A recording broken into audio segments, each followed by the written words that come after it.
Good afternoon, everybody. Dr. John Michael Salvato, and you're watching the Peak Performance Blueprint. Today's topic is one that hopefully everybody has had a chance to watch the video that precedes the program to get a feeling for it. We're talking about how our greatest strengths can sometimes become our biggest obstacles. And the idea behind that is that, you know, if we don't bring mindfulness to those strengths, if we don't bring constraint and governance to those strengths, they can become out of control. The person who has the strength of having a terrific analytical mind could suffer from analysis paralysis that prevents them from missing out on some great opportunities. The person who's a great communicator who doesn't govern that ability to communicate could become over talkative and not listen. So that's what we want to talk about today. And so if you happen to be watching this portion of the program on the website, but you didn't catch the actual mindshift video, that's on the blog. You can get there by going to barefootmillionairemastermind.com/blueprint and just click on the blog. The idea behind this is that there are a number of folks who work day jobs. They're busy. They can't always watch the entire program at noon, but they can set aside 2 or 3 minutes, and even if they're on their phone, or as one person told me, they sneak into the restroom and watch it on their phone with their headset on, so that they get that mind shift while they're at work. And that's the most important part of their day. So what I decided to do, we would just do 2 videos on every blog. The short one that would go up on the blog first thing in the morning. The second one would be this actual live discussion. So I'll always try to give a really brief synopsis, but that should also help make these discussions, as the group gets larger, they'll still go 30 minutes, but on a daily basis, maybe the discussions could be 15 minutes. And again, we just worked a little more efficiently with your time. So let's just go ahead and open the discussion. I'm going to go ahead and turn Jen's microphone on, since you are the only one here live. And tell me what you thought. I'll turn my microphone down. Thinking on it, I have 2 that really stood out to me. One is, I don't know if it's my Libra nature or just me being me, but I tend to be able to see both sides of an argument very well. It's like, I totally agree with you, and I totally agree with you, which sometimes comes off as being wishy-washy or not wanting to make a decision, and it always winds up irritating at least one person. It's just like, no, I seriously do get where he's coming from, and if you could see where he's coming from, that'd be awesome, because he's got some really great points that you should listen to too. But it tends to be very well, it can be frustrating for some people to deal with, because it's like, well, you're either on my side or you're against me. And it's like, no, it doesn't have to be that way. And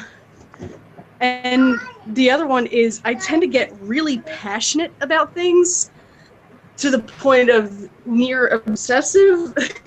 My poor husband, God bless his heart, for dealing with me some days. It's like, especially like with the writing thing. I didn't do laundry. I didn't do dishes. I'm really surprised that the children haven't been taken away from me. It was just, I was completely focused on this book. Got to get this book done. Got to get this book done. And I mean, to the point where I wasn't sleeping because I just wanted to do it so badly. Unfortunately, it also comes in the form of yarn and planners is another one that we've discovered. I tend to get a little obsessive about my planners, and it's just, I'll find something and it's just, yes, all the way to the point I'm driving people around me insane.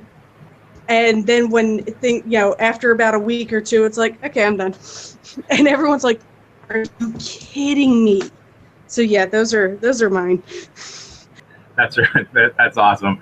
I can totally relate to the passion to the point of obsession, and that actually is a characteristic of people who become very successful. So, those around us might wish that weren't the case.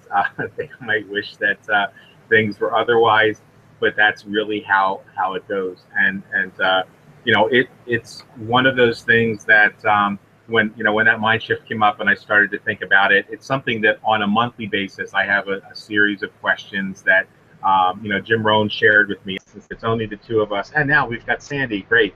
Um, since it's only the three of us, I'll share a little something that Jim Rohn taught me, and this is actually a mind shift for another day, and I'm not sure where it is on the schedule, so I'm going to share it today. But one of the great things that he taught me, and I think that both of you will relate to this, and hopefully so will some of the folks that are watching in the on the rebroadcast, and that is that at the end of the day, you take a few minutes. At the end of the month, at the end of the week, you take an hour. At the end of the month, you take a couple hours, and at the end of the year, you take a couple days and reflect on what you've accomplished. And that means looking not just at what did I do today, what did I get done off my list, because he would also tell us that your day's not begun until it's started on paper. So the night before any day, I make a list of the things that are the most important to do that day. And just as Sandy has said on several of our shows, I make sure that the things that I least want to do are at the top of the list, and get prioritized to the top, so that I get the things I least want to do out of the way first, but so that I've also got the energy to focus on those things and get them done. Because we're grown-ups, we know that they need to get done. But part of that process of journaling, of taking a few, or part of that process of reviewing your day includes journaling. And it was 35 years ago this month that he gave me my very first journal. And I'm happy to say that I've journaled every day since then, and that with a few exceptions of when I was in the hospital. But one of the things that I do in that journal is I look at strengths and weaknesses, and this is, for me, it just works out better to do this on a daily basis because it eliminates so much stress. So I may be just crazy, insanely upset during the day, and frustrated and worried and concerned, but when that time comes at the end of the day and I start to do my reflection, then all of a sudden I can let go of every one of those concerns and start the next day stronger. Now those stresses might come back that day, those concerns might come back, depression might come back, whatever it is. But at least for that period of time, and this is really critical, that time that we go to sleep, we don't need to bring our stresses, our anxieties, and concerns with us. Because when we do, we don't get rest. When we don't get rest, then the process of disease begins in the body. And so that's why today's mind shift is so important. We focus on the fact that sometimes our greatest strengths can become our greatest weaknesses. The person, for example, like myself, who makes a list for everything, could become the person who's inflexible when things change. And I can tell you that just from experience, I know that people like Sandy, who are also list makers, are also among the most flexible people, because she couldn't be successful in real estate. She couldn't be successful as a business person if she weren't flexible. So we have great examples in this group of people who do what they've got to do in order to overcome weaknesses and overcome challenges and overcome the stuff that life throws at us. But we've also got some folks who are watching this who might benefit today from taking a look at and making a list of what all your strengths are, and then look at those strengths and see, are there times that those things can get out of control? Do you let, if I could turn my laptop around without making a complete mess of my desk, you would see a laundry basket that is about 3 feet tall, that is filled to the top, because I've been so focused on this project that I haven't gotten to to do the laundry. And Craig's in college, so at some point I will look at that laundry basket and say, I let this get out of control, I need to fix it. I'm actually going to wait till it gets to that point, because I hate doing laundry. But Sandy, weigh in if you saw the video today, and share a little bit about what your thoughts are. I did see the video today, and it's okay. You can do the laundry. Why are you putting that off? It's not on the top of your list. Well, no. Is it not starting to smell? You know, you getting it? I'm just teasing you. You sometimes sometimes G and I when we have conversations, um, we disagree. But the main part of having those discussions is that usually we can agree to disagree. And that is a very, very important lesson to learn in life, because otherwise you go off half-cocked, half pissed off, and what might have been meant as constructive criticism is taken right to heart, and it's like, oh my God, that person can't stand me. Oh my God, what's, oh. And it goes on and on and on, and then all of a sudden your heart is filled with, well, screw that. I can just, why do I need that person in my life? When what they were trying to do was give you some constructive criticism. Constructive criticism is hard to take.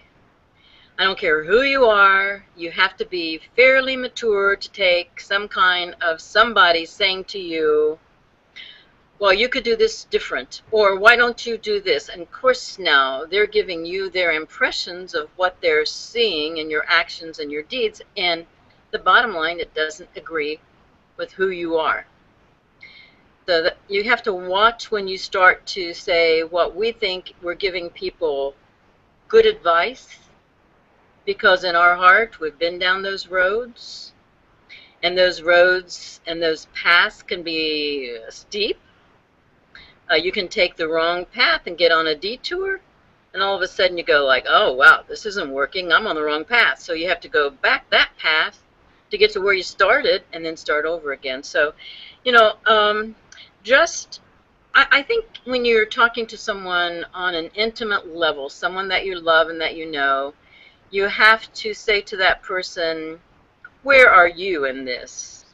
Because you don't want to come off in the attack mode, and that happens a whole lot of the time. Now, harsh. What do I mean by harsh? We are living in a harsh, litigious society right now. We see it every single day of our lives. We hear it. If you're brave enough to turn on the news, you hear it. So just be careful that you project that you are love, and don't come off on the attack mode. You know, I love what you said just before you said, Sandy, do I have anything to say? Because I wrote it down. We need to write down our strengths. We need to write down what we perceive as our weaknesses. And then ask your best friend about it. Ask someone you trust about it. Is this how you see me? Is this my strengths? Is this my weaknesses? Because if you trust someone enough to ask them, then you have to trust that they're going to give you some good, solid feedback. And you have to be prepared for that feedback, because if you're not, then that's going to put a rift between you and that person. So this is all about give and take.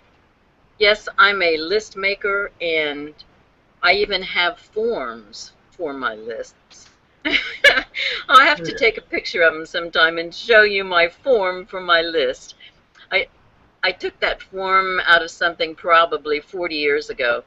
On one side it has the date, one side, in the middle you write what it is, and then there's another column, and it's a completion column. So, and if it's a follow-up, it's either completion or follow-up. If you have to do follow-up, put it in that column. If it's completed, just put that big check mark in there and move on. Just yesterday, it's interesting that you brought that up, because just yesterday, sorry, my cell phone's ringing. I forgot to put it on silent. Just yesterday, I wrote about, at night, go over your list. See what you accomplished, and then start, clear your desk. I'm not one to clear my desk, because my desk is always a mess. That's who I am. But I felt refreshed this week, when that's a sign of being a genius. Ha ha, just kidding. I saw someone posted something that some of the most successful people had messy desks. So, revel in your revel in the things that are like you, right? Revel in your successes. But anyway, that's about all I have to say today. I think it's very important to have a list. It's very important to work that list. Some people have two lists, one a personal, one a business list. And whatever works for you, start somewhere. Start somewhere to have accountability for who you are. Without accountability for who you are, you're not going anywhere. You're just standing still. So you can say, oh, I did this today, oh, I did that today. But if you're not accountable for all the things you did, and if they aren't part of your master plan, then I'm not sure that you're really making progress. Right. Thank you, Sandy. You know, just so that we're clear, guys, because, you know, part of the strength, part of the beauty of this program that we do is that it does become stream of consciousness. And we got a little bit off track, but that's going to lead us into our discussion for sometime this week when we talk about lists. And I may bump that up to tomorrow because this is such a good conversation to have. But remember, the focus is that we look at our strengths and make sure that we're bringing mindfulness to those strengths, as Sandy just said, accountability to those strengths, so that those strengths don't become our weaknesses. So that the person who has the ability to organize and to be very organized doesn't become the micromanager. So that the person who has the ability to see the big picture doesn't leave out the necessity of helping other people who don't see the big picture to see those small steps that make up the big picture. So that's our focus for today. And what what we've heard from Jen and we've heard from Sandy are tools that are part of that process. By the way, I can't do my laundry any day that I'm doing one of these mind shifts. I should have gotten it done over the weekend, but I didn't know it was that full because we have an Italian washing machine that's a washing machine and dryer all in one unit, and it has a centrifuge on it because the Italians or most Europeans are much more mindful of their energy consumption. So this Italian washing machine, when the centrifuge goes off, and it's all one process, sounds like you're standing next to an airplane taking off. So I can't do videos, I can't do telephone calls. It's something that we do. I generally will start the laundry. If I'm taking a couple hours off for lunch, that's a good day to do it. Maybe that's a good excuse today to take a couple hours off with Craig when he gets home from school and tackle that laundry. By the way, I was just teasing about the laundry. I know, but it's good. Like you just said, it's good to hold myself accountable. So tomorrow, hopefully, I'll tell you that I got the laundry done. I'm not promising that though. And guys, I really appreciate you and hope that this new format works well.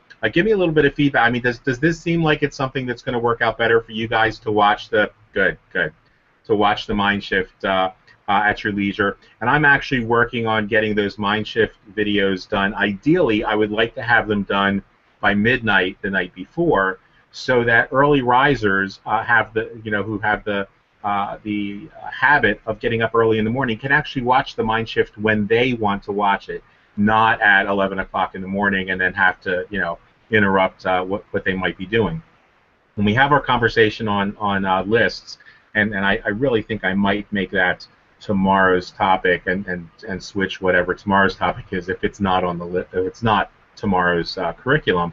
But understand that when we have that discussion on the list, I'm going to share with you guys some of the forms that Sandy just mentioned, things that you can do in terms of structuring your day so that there's time for all of these things. Somebody gave me feedback last night and said, I'm loving what I'm seeing in the program, but I just don't have time to do all these things you talk about. I don't have time to sit down at the end of the night. You don't know what it's like when you have 5 kids, and I grew up in a household where I was one of 8. We lost 3 of them, but so I was one of 5 kids. I saw what my mom went through, so I do understand that that's part of the process of really getting a handle on your life. And we're going to talk tomorrow about bringing those necessities into bite-sized, manageable chunks. We, Oh, I can't be here tomorrow, and I'm the list queen, but that's okay. I'll be with you in spirit. Right. Well, when we have, well, then maybe we'll bump it up to. Can you be with us on Thursday? Yes, I just have my West Virginia group tomorrow. Okay, I will bump that up to Thursday then. So Thursday will be about lists, and tomorrow will be whatever it was supposed to be. All right, guys. Everything is always what it's supposed to be when you stay in the moment. When you bring that mindfulness to the present moment, that's the point of power.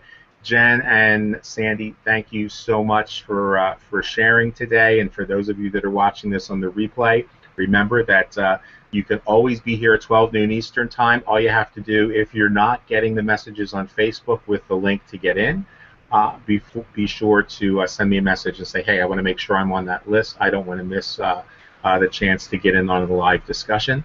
You do not have to have a video camera. As you see, Sandy is strictly using audio, so you could be doing something else. Your hair could be a mess. You could be in your bathrobe. We just want to hear from you. Unfortunately, I have to be here, so when I'm a mess, you get to see me as a mess, and that's all part of staying in the moment too. I can see that Google's having some problems as the picture is getting blurrier. That means their connection is getting a little wonky today. So I'm going to go. I'm going to leave you guys with the encouragement we give at the end of every program to stay in the moment and be grateful for what you've got. If you can't be grateful for what you have now, what makes you think you're going to be any happier with more? And always remember, my friends, the best is yet to come. Thanks, guys. We'll see you tomorrow.